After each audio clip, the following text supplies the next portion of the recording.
Breaking news రంగరాజన్పై దాడి కేసులో పోలీసుల దర్యాప్తు కొనసాగుతుంది. పరారీలో ఉన్న నిందితుల కోసం పోలీసులు గాలింపు చర్యలు చేపట్టారు. వీరరాఘవరెడ్డిని 5 రోజుల పాటు కస్టడీకి కోరుతూ కోర్టులో పిటిషన్ వేశారు మొయినాబాద్ పోలీసులు. పిటిషన్పై నేడు విచారణ జరగనుంది. వీరరాఘవరెడ్డి బ్యాక్గ్రౌండ్ పై పోలీసులు లోతైన దర్యాప్తు చేస్తున్నారు. రామరాజ్యం పేరుతో ఆర్మీ ఏర్పాటుపై విచారణ చేపట్టారు. తెలుగు రాష్ట్రాల్లో ప్రధాన ఆలయాలు తిరుగుతూ డొనేషన్లు ఇవ్వాలని కొందరిని బెదిరించినట్లుగా గుర్తించారు పోలీసులు.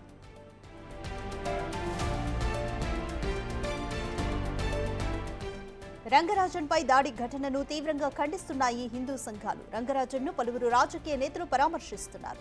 సోమవారం మంత్రి శ్రీధర్ బాబు రంగరాజును పరామర్శించి ఆయన పరిస్థితిని అడిగి తెలుసుకున్నారు.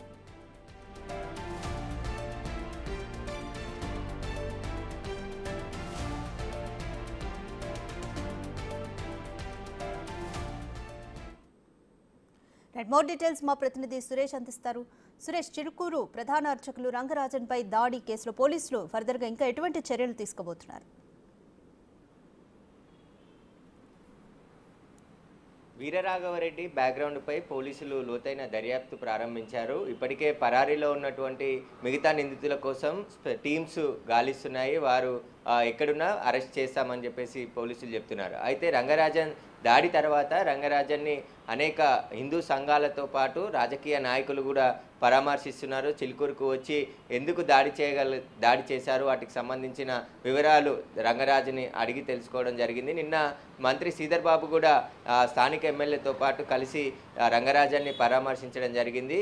చిలుకూరు బాలాజీ టెంపుల్కి భద్రత కూడా పెంచాలని చెప్పేసి మొయినాబాద్ పోలీసులకు ఆదేశాలు జారీ చేశారు మంత్రి శ్రీధర్ బాబు. అదేవిధంగా రంగరాజన్ కేసులో పోలీసులు పూర్తి దర్యాప్తు చేసి అసలు వీరరాఘవరెడ్డి ఎవరు, ఎందుకు దాడి చేశాడు, వాటన్నిటికి సంబంధించి విచారణ కొనసాగుతుందని చెప్పేసి కూడా నిన్న మంత్రి మాట్లాడుతూ చెప్పడం జరిగింది. అయితే ఇక పోలీసులు ఇప్పటికే మొత్తం వీరరాఘవరెడ్డితో పాటు 5గురిని అరెస్ట్ చేశారు. అందులో 2 మహిళలు కూడా ఉన్నారు. వారంతా నిజామాబాద్, రంగారెడ్డి, హైదరాబాద్కి సంబంధించిన ఖమ్మంకి సంబంధించిన వారుగా పోలీసులు గుర్తించారు. ఇక మొత్తం దాడి చేయడానికి వచ్చిన వాళ్ళు 23 మందిగా గుర్తించారు. అందులో ఏపీకి చెందిన వారు ఉన్నారు, తెలంగాణకు చెందిన వారు కూడా కొంతమంది ఉన్నారు. వారికి సంబంధించి పూర్తి ఆధారాలు సేకరించాం, పేర్లతో సహా ఐడెంటిఫై చేశాం. కానీ వాళ్ళు ఇండ్ల దగ్గర ఉండకుండా బయటికి పారిపోవడం జరిగింది. వారి కోసమే పోలీసులు గాలిస్తున్నారని చెప్పేసి కూడా రాజేంద్రనాథ్ డీసీపీ శ్రీనివాస్ కూడా మాట్లాడుతూ చెప్పడం జరిగింది. అయితే వీరరాఘవరెడ్డిని 5 రోజుల పాటు కస్టడీ కోరుతూ కోర్టులో పిటిషన్ దాఖలు చేయడం జరిగింది. పోలీసులు వీరరాఘవరెడ్డిని కస్టడీలోకి తీసుకొని అసలు ఈ రామరాజ్యాన్ని ఎందుకు స్థాపించాడు, ఆర్మీని ఎందుకు రిక్రూట్మెంట్ చేయాలనుకున్నాడు, వెబ్సైట్లో నేరుగా నెలకి 20,000 జీతం ఇస్తాను ఈ ఆర్మీలో చేరిన వారందరికీ అని చెప్పేసి కూడా మెన్షన్ చేయడం జరిగింది. కాబట్టి అసలు ఈ వీరరాఘవరెడ్డి బ్యాక్గ్రౌండ్ ఏంటి, అతనికి ఎవరు సహకరిస్తున్నారు ఈ జీతాలు ఇవ్వడానికి? ఎందుకంటే 5,000 మందిని రిక్రూట్ చేసుకొని మొత్తం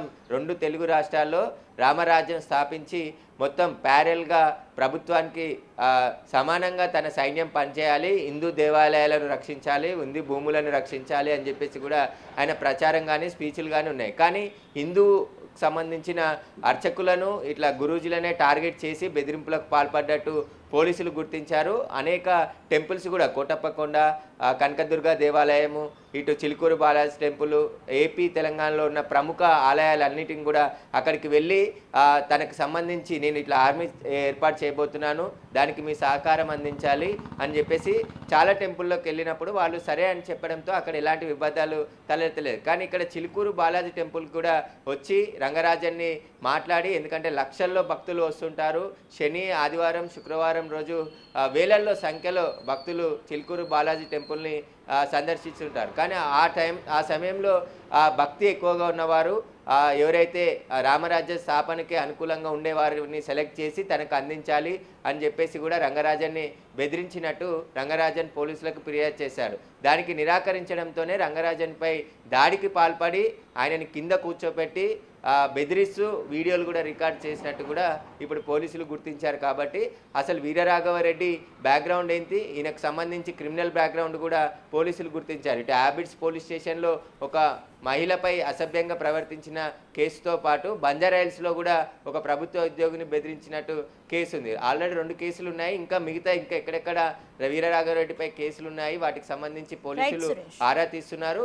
అసలు వీరరాఘవరెడ్డి మణికొండలోనే హైదరాబాద్లో గత కొద్ది రోజుల నుంచి ఉంటున్నట్టు గుర్తించడం జరిగింది. మొత్తం వీరరాఘవరెడ్డి బ్యాక్గ్రౌండ్ పైన అయితే పోలీసులు లోతైన దర్యాప్తు చేస్తున్నారు. Thank you Suresh.